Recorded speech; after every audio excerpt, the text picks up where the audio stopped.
The simplistic stuff works. If the simplistic stuff works so well, why has our government and military created Project HAARP in Alaska? HAARP is the High Frequency Active Auroral Research Project. It was originally a joint effort of the Air Force and Navy. It's now run by DARPA. It's just dropped a little bit in terms of classification, but it has multiple possibilities and lots of effects. They just finished upgrading it from 48 antenna to 180. The thing about HAARP is an instrument designed to do exactly what Persinger was talking about, which is this idea of modulating the ionosphere in a way that can be used for weapons applications. Why we're concerned about it is earth-penetrating tomography. And earth-penetrating tomography, in plain language or by analogy, would be like X-raying the Earth. It's not using X-rays, of course, but it's the same concept. Predominantly has to do with communications. Because of our long-range communications, we use bouncing the signal off and down. What are the effects of bouncing a wave like that off of the ionosphere, do you think? Probably very minimal. It probably goes up and mostly goes down. It's like punching the ionosphere, and every punch of high frequency causes the ionosphere to vibrate in harmony.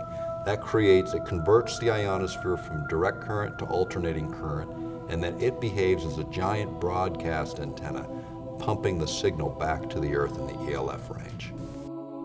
According to the PSYOPS Mind War document mentioned earlier, the effects of ELF, or extremely low frequency waves, on the human body has been connected to both physiological disorders and emotional distortion.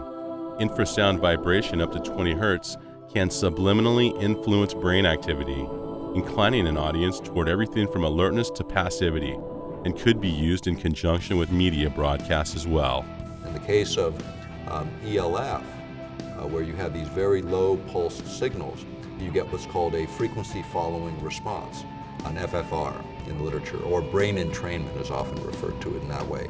And this is where the brain actually locks onto these external signals, even these very, very subtle signals. It locks on and begins to mirror. And so the brain patterns fall into those patterns, which is a change in emotional state. In the conspiracy arena, they talk about a whole host of effects, up to and including turning people into zombies or whole societies into zombies and all that. Again, the evidence against that is we haven't got any societies of zombies. Our Bob Tube is doing a pretty good job on that, by the way. You know, when you talk about conspiratorialists, let's talk about the military and what their job is. Their job is to think of every horrible situation that could ever occur and then develop a plan around it. That's conspiracy theorist at the ultimate level, with billions and trillions of dollars to spend to figure it out.